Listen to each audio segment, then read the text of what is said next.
কোনোটাই এসি ছিল না। আমরা সবাই একদম রেডি, আরো স্পেশাল কিছু পার্সন আছে যাদের সাথে সাজেকে গিয়েই দেখা হয়ে যাবে। বরাবরের মতোই আমার যে খারাপটা লাগে, বাসে উঠলে বাসের গন্ধে আমার পেট আওলায়া যায়। তারপরও আমার ভাইরা কিছু নাস্তা নিয়েছিল, আমি শুধুমাত্র নন এসি বাস জন্য আমি খেতে পেরেছি।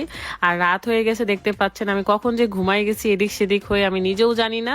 তারপরে রুকায়াকে ঘুমাই দিই, কারণ আমাদের প্রায় 17 ঘন্টা জার্নি করতে হবে। সন্ধ্যা 6টায় আমাদের বাস ছেড়েছিল, বাট আমরা পৌঁছাইছি পরের দিন সকাল 9টার দিকে। ফাইনালি টানা 16 ঘন্টা জার্নি করার পর দিনের আলো দেখে নামলাম। এক একজন এত টায়ার্ড হয়ে গেছি এত জার্নিতে। আমাদের সাথে মেহেদিও ছিল, সে আমাদের কলেজ ফ্রেন্ড। আমাদের সম্পর্ক সবার সাথে সবার বন্ধুত্বের, বাট মনে হয় যেন আমরা সবাই সবার গার্জিয়ান। এদিকে ফাহিম ভাইয়া ড্রাইভ করে তার গাড়ি নিয়ে চলে আসছে সাজেকে। এই রোদের ভেতর স্কিনের অবস্থা খুবই বাজে হয়ে গেছে, তো স্কিনকে ঠিক রাখতে, টনটাইন রাখতে আপনাদেরকে এখন দেখাবো Beauty Wallet by Farzana Facebook page থেকে নেওয়া ইরানি লেজার নাইট ক্রিম। এই নাইট ক্রিমটা ম্যাজিকের মতো কাজ করে, বহুবার আপনাদেরকে অ্যাপ্লাই